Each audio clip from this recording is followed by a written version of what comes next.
at least 30% of protection of the planet by 2030, and particularly what counts. And actually, Brent, privately protected areas are critical in this as well. So I'm going to step aside now and let others chat and discuss the challenges and opportunities, focusing on the critical role of protected and conserved areas under diverse governance and management regimes. I'm really sorry not to be there physically with you, but believe you me, I am participating in various things online. So thank you very much for coming, and I hope this is a great session. Thanks. Thank you, Kathy. All right, so we'll move right along. Our first speaker may be well known to many of you. He has had a very distinguished career in conservation, Dr. Harvey Locke. Since the last World Conservation Congress in Hawaii, he has been chairing a task force on the post-2020 targets. So, Harvey, it's all yours. Thank you, Brent.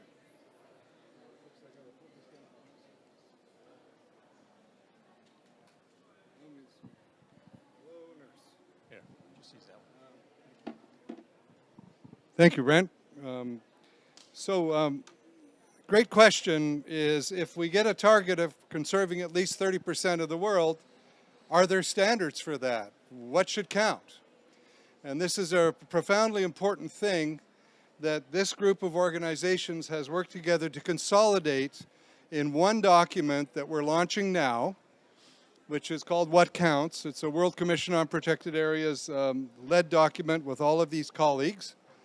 And if you want to find it, you can go online to the 6-page document. It's very concise. It's on the website naturebeyond2020.com. I'll repeat that, naturebeyond2020.com. That's the website of the task force that I chair that Brent mentioned. So you can find it there, but it's also available in other places. So the first thing is what Kathy said, I won't repeat much of it, is we've got an interlocking crises of biodiversity, climate change, we have a pandemic. We know that protected areas are the cornerstone of biodiversity conservation, and we know that Indigenous and community-served lands, conserved lands can be very biodiversity rich. And we know that there's a high ambition coalition of 70 countries that have called for at least protection of at least 30% of the world's land, ocean, and freshwater. So what counts in that is a pretty important conversation at this point in time. In terms of why Kathy stressed this idea of at least 30%, not 30% as a stretch target, but as a foundation, is we've done comprehensive literature reviews, the biggest scientific survey ever done by anybody in the world, and this is a broad summary of the conclusion. You can also find this paper on that website. The call for protection about half the world is sort of where the science is. 30% is the bottom end of the range. It's not the top end, it's the bottom end of the range. And some of you might be following the Motion 101 process where there's a discussion of this.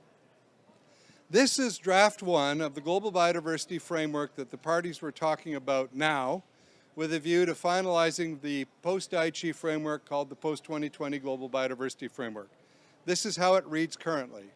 Ensure that at least 30% globally of land and sea areas of particular importance for biodiversity and contributions to people are conserved through effectively and equitably managed, ecologically represented and well-connected systems of protected areas and other effective area-based conservation measures and integrated into the wider landscapes and seascapes. For those of you who know Target 11 and beyond the Aichi Target 11, this is a pretty strong echo of that with a couple of tweaks, but it's kind of a carry forward with a much more robust number.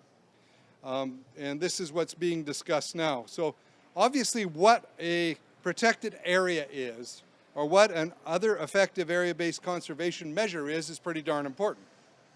So the idea of this what counts thing in this document we've generated is to show the existing Convention on Biodiversity and IUCN guidance on what these things are.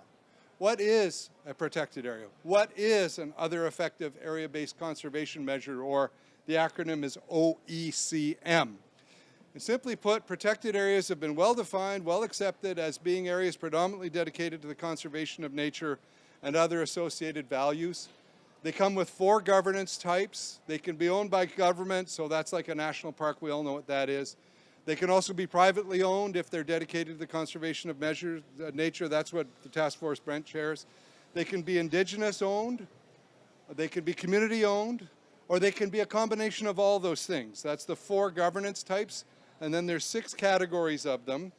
This guidance is long established, easy to access. There's a paper called Dudley 2008 where this is all laid out. OECMs were defined at the Convention on Biodiversity, COP, or Conference of the Parties in Egypt 2 years ago. And they're defined so we know what they are too. And they're intended not to replace protected areas, but to supplement protected areas. And they're intended to recognize that there are certain things already happening in the world that don't have to be dedicated to the conservation of nature, but that achieve high conservation outcomes similar to a protected area. They are not a new excuse to create industrial management areas and label them as counting towards the 30% target. This is super important. Sustainable forestry, no. Mining, no. None of that stuff is inside the protected area and conserved area target. That stuff is outside on the rest of the landscape, that language of integrated into the wider landscape and seascape. We need good management practices on 100% of the earth. But the part we're protecting or conserving has specific nature outcomes that are critical to count. Otherwise, we will not solve the biodiversity crisis. It's really simple. One of the things that target talks about is focusing on areas of importance to biodiversity. Some of you might have heard of the key biodiversity areas process that IUCN has developed. There's also other processes called the biologically significant marine areas, or EBSAs. There's important marine mammal areas that have been identified. We need to focus on the places that we know matter a lot for biodiversity as we achieve this global target. And then, as Kathy said, these things need to be interconnected so that the species can move, adapt to climate change, meet their genetic needs. We need a vast system of interconnected networks across the world. We also need these places to be equitable.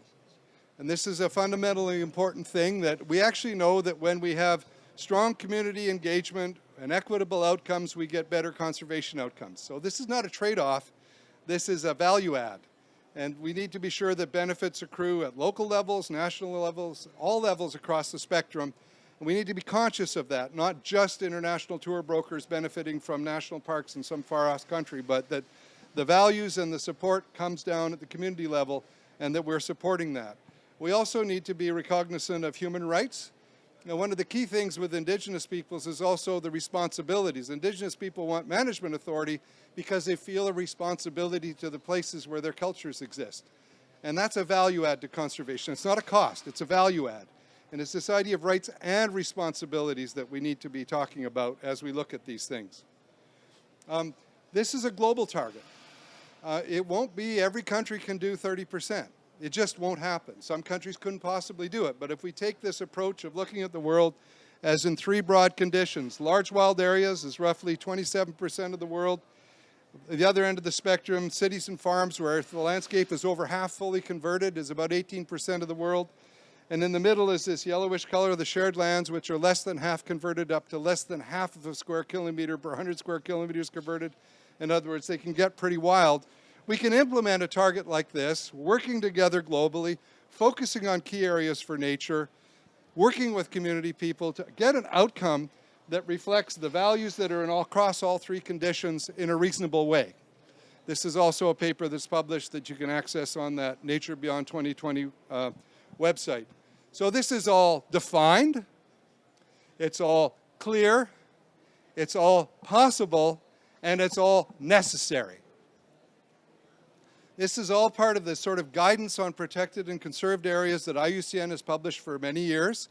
These are the global standards, so that protected areas definitions and categories document, Dudley et al., you can easily download this and see it. The OECM guidance is also here, this recognizing and the OECM stuff, it contains all these standards. We also have now guidelines out for ecological connectivity that explain, we have a global definition now that we worked on with the Convention on Migratory Species of what we're trying to get at with that and guidance for that. Adapting to climate change and so on. So all these things are available, and it's really important that we don't pretend we don't know what we're talking about when we talk about these things. We know what we're talking about. Now we need to get on with doing it. So, thank you.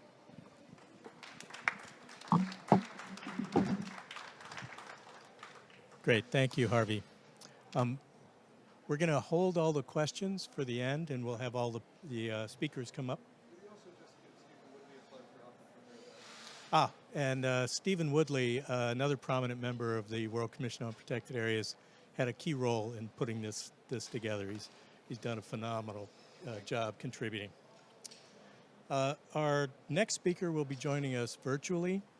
Dan Lofoley is the Marine Vice Chair for the World Commission on Protected Areas, and he'll be talking to us about why we need to put extra focus on marine conservation.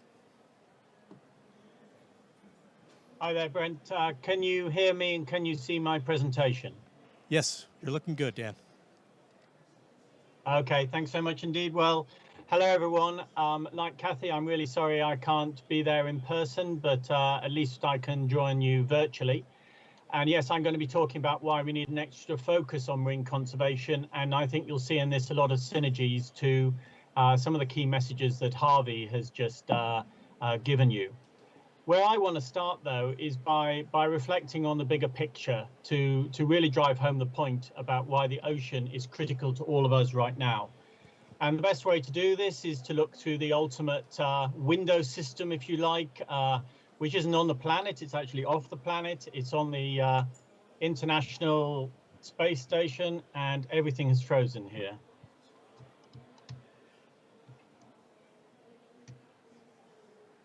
I don't know what to do. Oh, there we are. Is that working?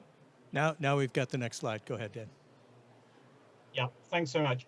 On the International Space Station, and even though we're not as lucky as the astronauts to be able to look through that, we do know what they'll all see, which is our beautiful blue planet hanging in the dark void of space, blue and very finite.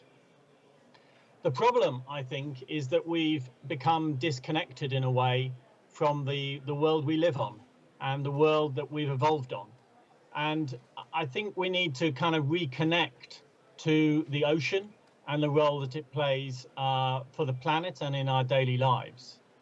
This animation, this visualization has done the rounds on social media recently and tries to start to make that point. And if you look at the Earth's surface, Russia occupies 3.3%. The rest of the world's countries occupy just 30%. Antarctica is another 2.75%. And then the rest of our planet is ocean. 27% is territorial waters, including exclusive economic zones. And the rest, the other 43%, is international waters, areas beyond national jurisdiction, the so-called high seas. And that kind of gives you an impression that we're the minority stakeholders in this world, but it doesn't, for me, really do it. And to do that, I need to redraw this diagram using and focusing on the most important single kind of formula that our planet has that most of us don't talk about. And that is the Earth's energy imbalance. So our planet receives energy from the sun in form of sunlight. And if we have a negative energy imbalance, we radiate more of that heat out into space. And that tends us towards a cooling climate. Right now, we're massively accumulating heat because in addition to the energy from the sun, we're massively generating heat through the emissions of greenhouse gases and the enhanced greenhouse effect in the upper atmosphere. And now when I redraw that diagram and look at where does the heat go, the massive amounts of heat that we're accumulating, 5% goes into land. That 30% reduces to 5%. Only about 2% stays in the atmosphere. If you think of a room and you switch off the heater, it rapidly cools. Ice, about the same, about 3%. But 90% of the heat that we're generating, the excess heat that we're now having to cope with, is going into the ocean. And it's not just going into the surface, where about 52% of it has gone since 2010. It's now got down as far as 700 to 2,000 meters. There's another 30% of that heat. And below 2,000 meters, 8% of that heat. And it's measured in zetajoules. Zetajoules is a one with 21 noughts on it. It's such a large number that people have equated this to Hiroshima-sized atomic bombs, and it's about 3 to 6 bombs going off of energy per second. Now, this amount of heat is being caused by carbon dioxide and the powerful greenhouse gases, and as you can see, the impact is across the whole Earth integrated system. In the ocean, it's driving acidification, warming, as I've just shown you, and now significant deoxygenation, particularly in areas where a lot of people gain benefit from productivity. On land, it's manifesting itself as heat waves, fires, floods, as the heated ocean supercharges the climate. And this, of course, comes on top of decades of misuse and abuse of the ocean. So if we compare the ocean as it was to as it is now, across each ocean basin is a repeated formula that is roughly in the same order of what we've done to those areas of fishing, pollution, destruction, introductions of noise. And these have had synergistic effects. Add on to that those climate impacts I've just been talking about, and you get synergistic and overarching effects. It's almost like the number 6, the climate change impacts, are pulling the rug out from our efforts to deal with 1 to 5 and making life so much more difficult. That's why climate change and biodiversity is completely integrated together, and we need to tackle it all together. And if that wasn't bad enough, as Harvey said, you know, a year and a half ago, our world stopped. At one point, 2/3 of the world was under stay-at-home orders. But this gives us an opportunity, against all the darkness, all the blackness, all the suffering, to think of how we can grow back greener, more resilient, more equitable. So how much of that ocean, if it's that important, have we protected? Well, the official statistics, this is the map from UNEP, World Conservation Monitoring Center, 7.65%. But if I ask that question again of how much of the ocean have we protected, that number shrinks to 2.7%, because only 2.7% is in areas where we've removed these activities that Harvey was talking about, and they're fully or highly protected. But of course, you can't see that in this diagram, and I'll come back to that in a few moments at the end of my presentation. So you've got to ask the question, how much should we protect? Well, we kind of know the answer to that. As Harvey's mentioned, Durban World Parks Congress, Sydney World Parks Congress. I chaired the process with some amazing experts at Sydney that came up with the at least 30%. And that is in stark contrast to where the politics have been since 1983. That was so long ago, that's where we adopted the phrase protected area. And that line for marine has been, well, not ambitious at all, a flat line. And of course, now the challenge with the CBD is to catch up with what science has been saying and embrace that at least 30%. But there are 2 big buts here, and one of them Harvey already mentioned, and that's the fact that Sydney was in 2014 and the science has moved on, and it is the absolute minimum now. So we shouldn't think of at least 30% as being ambitious. It's the minimum we might scrape by with, we might get away with, but we need at least 50, perhaps 80%. We also, the other but, is that we're not valuing the natural world enough. And we know that from the Dasgupta review that was done for the UK Treasury. And we know that this is a blind spot in our economic models, and we ignore that at our peril, and even perhaps more so now I've shown you what the ocean has been doing. It's been taking the brunt of climate change and doing the heavy lifting to keep conditions reasonable on Earth. If we didn't have an ocean, we'd be at least 30 degrees warmer, and life would have ceased to exist in the form we see it in many parts of our world. So how much of the ocean do we need to protect? All of it, in some form or another. You can't just protect bits now. I've been widely quoted as saying this will just simply create islands of hope in a sea of despair. We need full protection of at least 30%. We need to be bringing in other types of MPAs and OECMs, as Harvey has mentioned, but we need to be accountable, documented, and delivering sustainability for the remainder. This is no longer an option. This is how we're going to start to dig us out the hole that we've got ourselves in.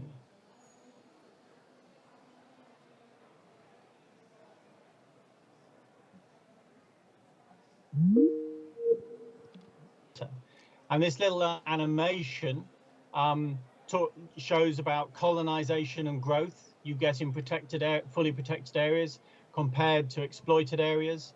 You get greater abundance, greater diversity, greater spillover, and some of them are taken by fisheries. It is about benefits beyond boundaries. And of course, you get larval spillover, seeding areas outside. And this will be critically important as we try and get ahead on dealing with the climate change impacts, which even if we cut emissions will go on for a while.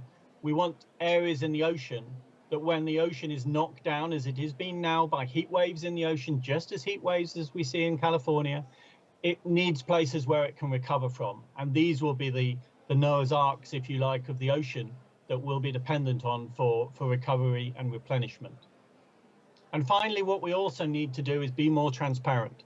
That map I showed you earlier, I could show you in any color, and it gives you the same minimal amount of information. With many IUCN members around the world, we've been looking at being clearer on the language that we use, from minimally protected to fully protected. Not just saying you've got a marine protected area, but saying whether it's designated, implemented, or actively managed. And this is the difference, if we did this in our reporting, between perhaps a Kodak sepia photo from history and modern color digital images. We transform this view, which is not transparent or accountable, into seeing the whole picture and understanding what we're delivering, where we're delivering it in terms of biodiversity outcomes. And if you want to know more about the MPA guide, we're launching that alongside a major paper in Science this Friday. But above all, we really need to realize that we live in an ocean-dominated world, and we owe it to the ocean that things aren't a heck of a lot worse than they are already now. And we need to be better valuing and better protecting that ocean. Thanks very much indeed. Thank you, Dan.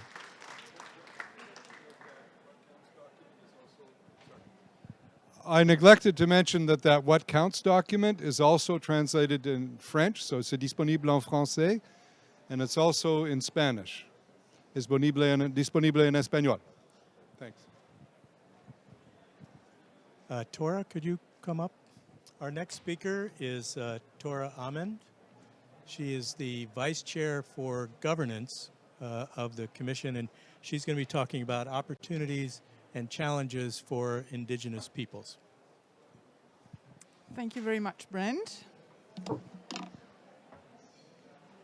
So it's really a pleasure to be here with you and to support the initiative that Harvey and Stephen have really carried on with a lot of efforts there. Why do we talk about a chance for Indigenous peoples? Obviously, it's not only a chance, it's also a challenge for Indigenous peoples. But let me take the chance to take you back a little bit. Indigenous peoples have been marginalized during a long time. And it's only 2007 that we get the UN Declaration on Indigenous Peoples. And that has laid the foundation for recognizing the rights to the lands, to the territories, and to the resources. So that is what we are really talking about here in the 30 per 30. We are interested in conserving what is left. So when we look into how much surface do Indigenous communities occupy? Well, they have around scientific studies at the moment around 20% of the land surface. Yet in these 20% of the land surface, roughly 80% of the biodiversity are found.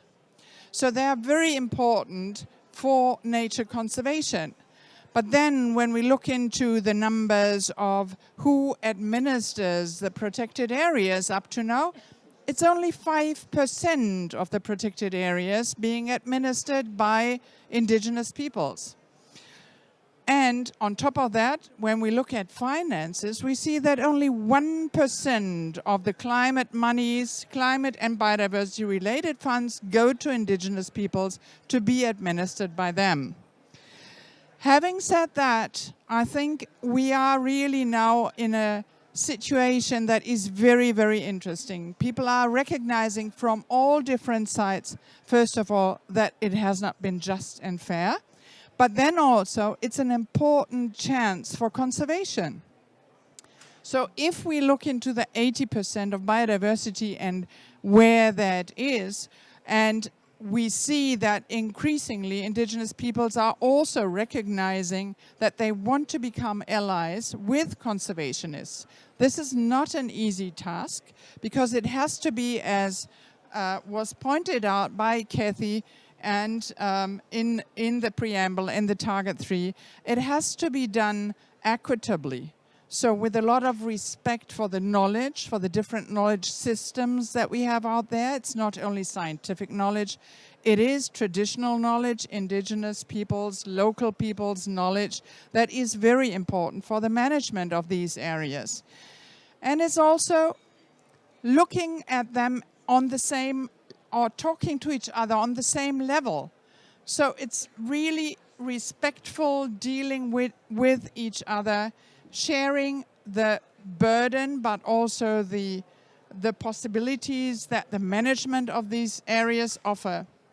I was amazed to hear the declaration, press declaration of the Khoikhar people here on the conference.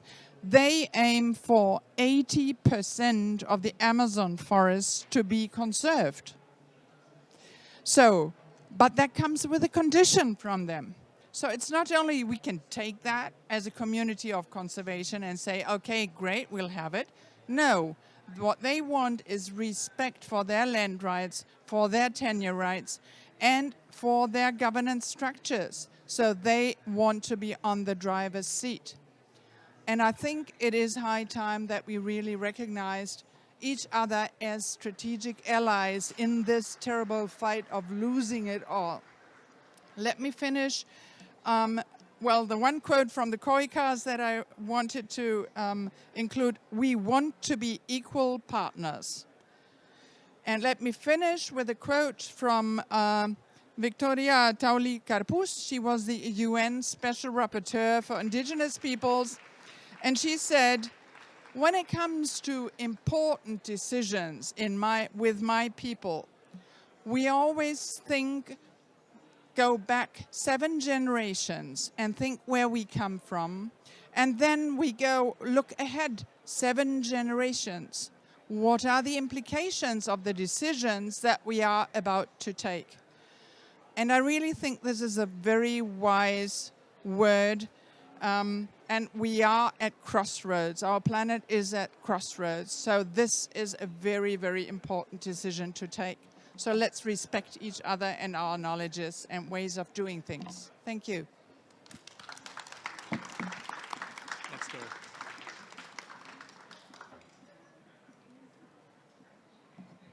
So our final speaker is Hilde Egermont. I hope I've pronounced it correctly. Looking at national and regional efforts and what the European Union is planning. Thank you.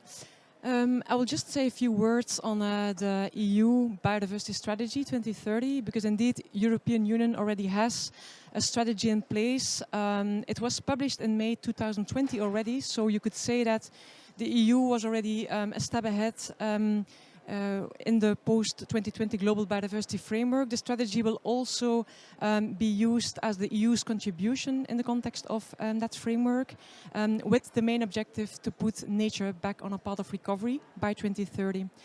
This strategy is actually building on an existing nature legislation framework that many of you might know, the EU Birds and Habitats Directives, and also the Nature 2000 network of protected areas. And that network is actually continuously expanding, but inland waters and marine habitats in particular remain poorly represented, and conservation outcomes are actually not sufficient. The legal frameworks are also incomplete, and implementation is also insufficient. And so that is exactly what the EU Biodiversity Strategy 2030 aims to address. Now, in terms of targets, we have clear ambition. The ambition is to have at least 30% of land and 30% of the sea that should be protected in the EU by 2030, so very much in line with the 30 by 30 philosophy. And that actually means that minimum 4% of extra land and minimum 90% of extra sea would have to be protected compared to today. There's also a very specific focus on areas with a high biodiversity value and high biodiversity potential, and these are granted special care in the form of strict protection. And so the ambition is that we would have 10% of the land and 10% of the sea protected or in that category. And currently that's only 3% for the land and less than 1% for the marine, so we have a lot of work to do. As part of the focus on strict protection, the aim is also to strictly protect the remaining EU's primary and old-growth forests, and there would also be a focus on other carbon-rich ecosystems. Now, Euro also is more and more recognizing that in order to have a truly coherent and resilient trans-European nature network, that we also have to focus on ecological corridors so that we ensure very well-connected system of protected and conserved areas. It's also calling for effective management of all protected areas, for the definition of clear observation targets, and also for measures to monitor properly. So there's definitely also a big role for the IUCN Green List. So this is a regional strategy, of course, and it will be implemented at the member states level. So the member states in the EU will be responsible for the designation of the additional protected and strictly protected areas to supplement Natura 2000 and also those under the national protection schemes. It's expected that the EU will also put forward some guidance and some criteria for the member states. We expect that towards the end of this year. And this will also build, hopefully, on the IUCN knowledge products. We also expect that the EU will indicate how the OECMs and even also greening of cities will contribute to the targets. Every member state will have to do its fair share of the effort based on objective ecological criteria, but also recognizing that each country has a very different quality and quantity of biodiversity. But of course, we can expect a lot of discussion on this as well.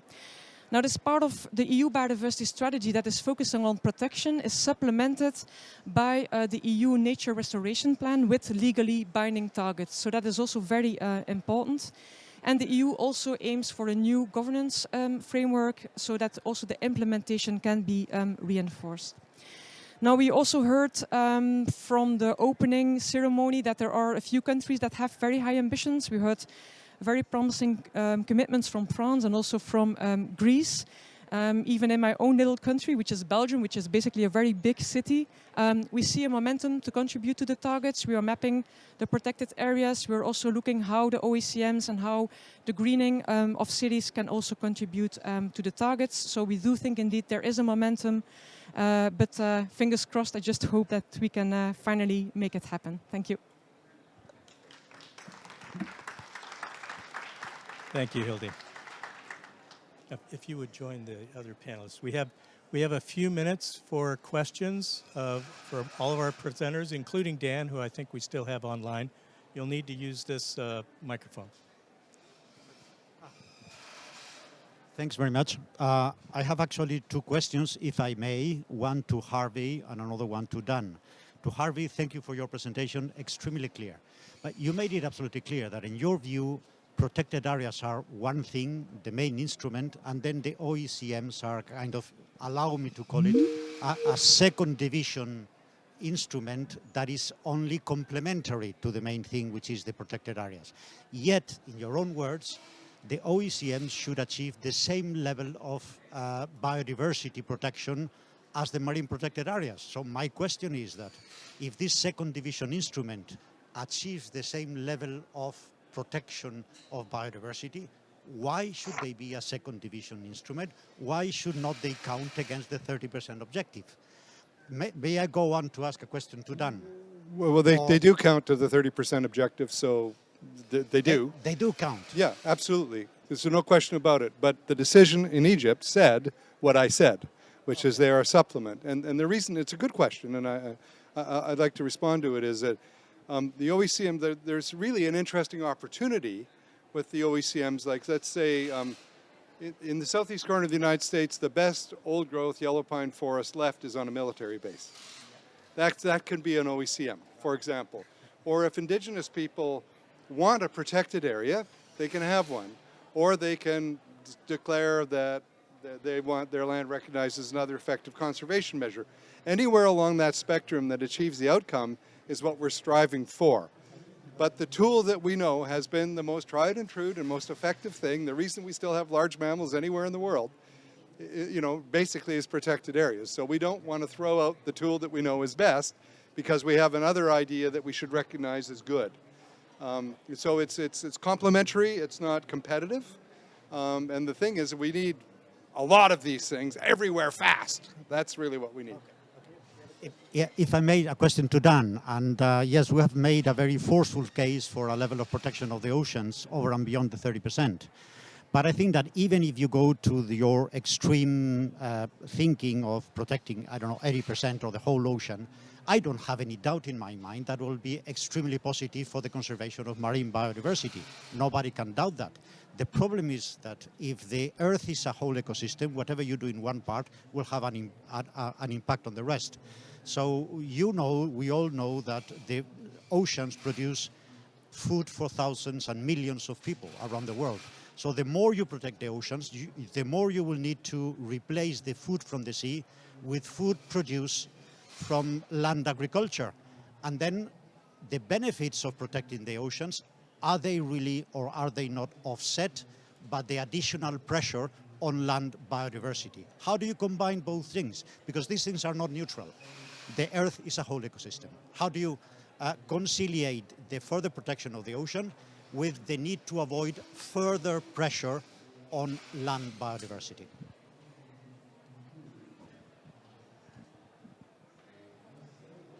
Oh, hold on, Dan, we don't have your audio.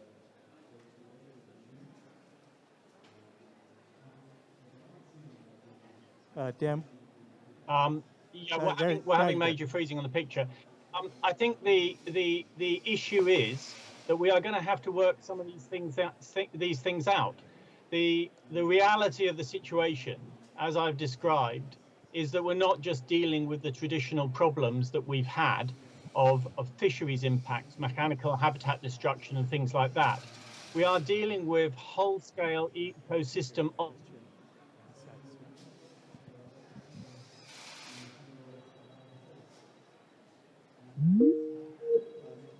Maybe while Dan waits, I have an answer to part of that. There's an excellent paper by Sala et al.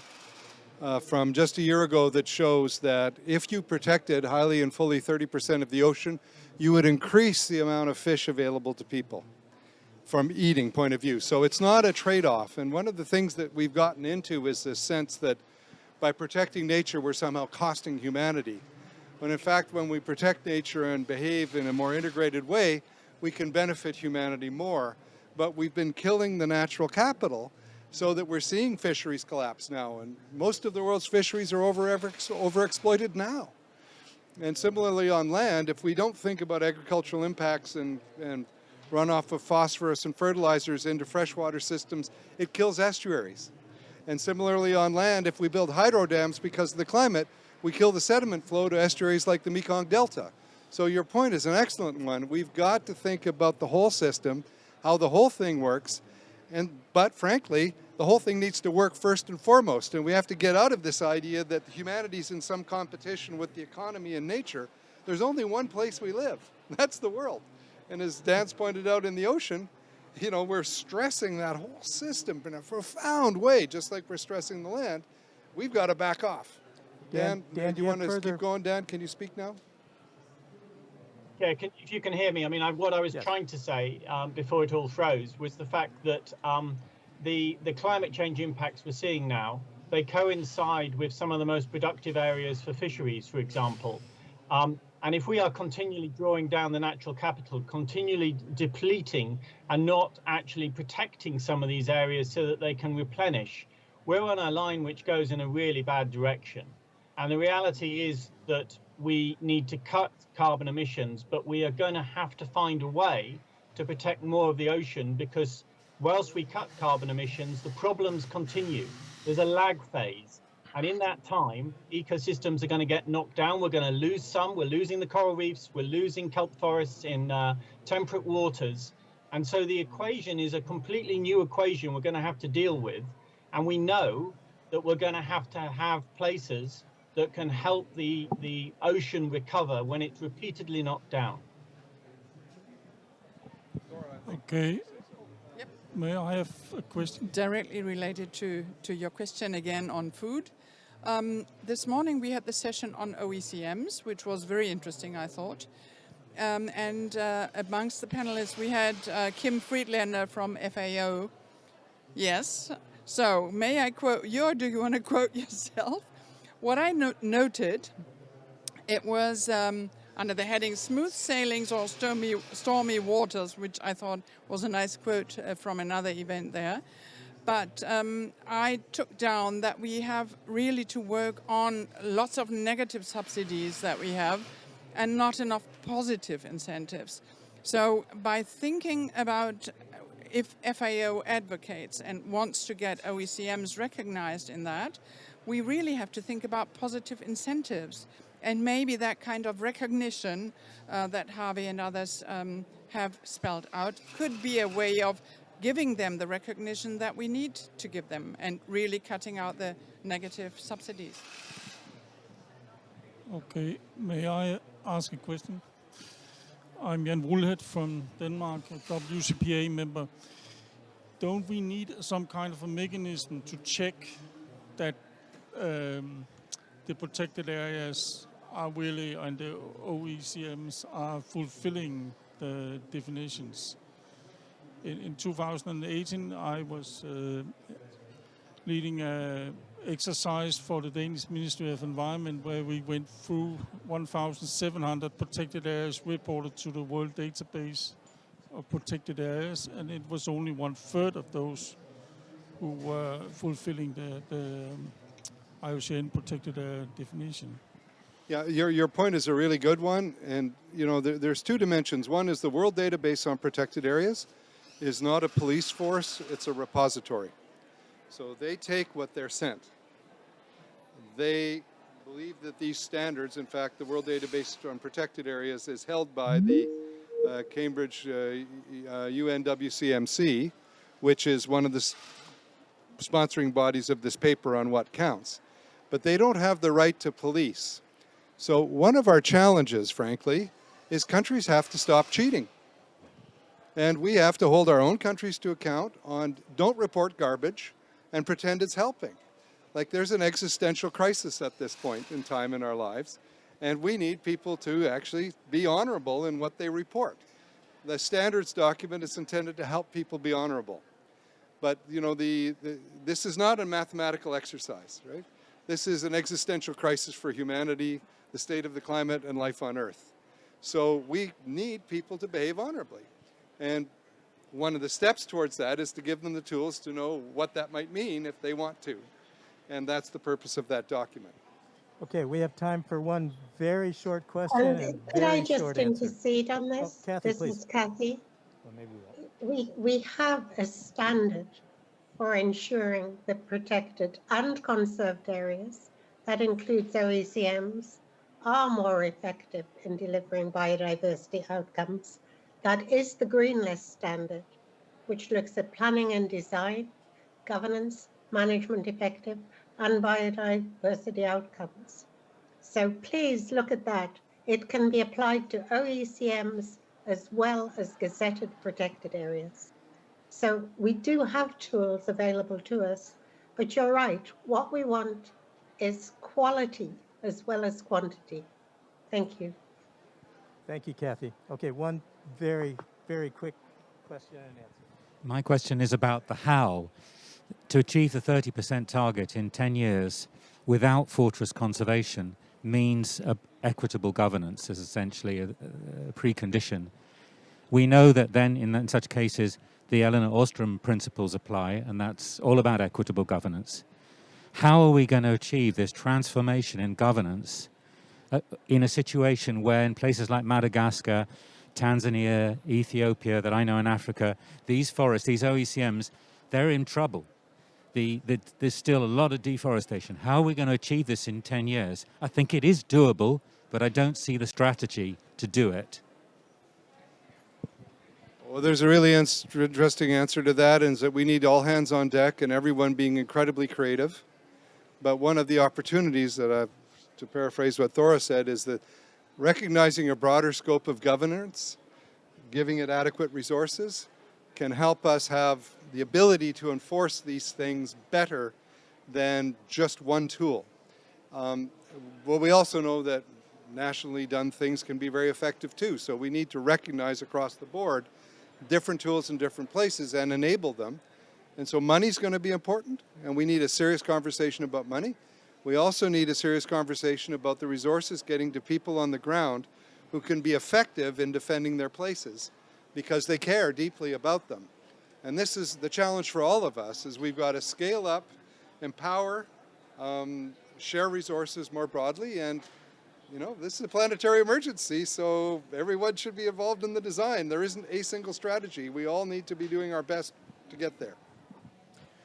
Well, could I make a comment on this? Yeah, go ahead, Dan. And last comment. The comment I would make on this is, if we actually realize the severity of the hole that we have put our species in, and we act with determination, there are amazing things we can do. Who would have said a few years ago you could create a vaccine that can help the world in 300 days? And we did. If we put our mind to it, we can do these things, but we've got to get out of our day-to-day comfort zone and realize what's at stake. And if we do, and if the politicians do, we can actually do remarkable things. It's no longer business as usual. What we have to go into is business unusual.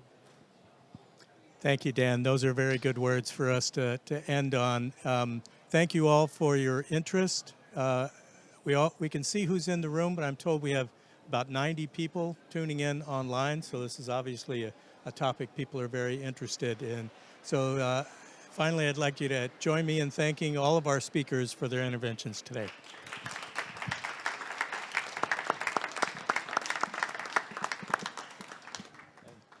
Drop the mic. Thanks, everybody. Go out and make it count. Thanks, Kathy. Bye, everybody.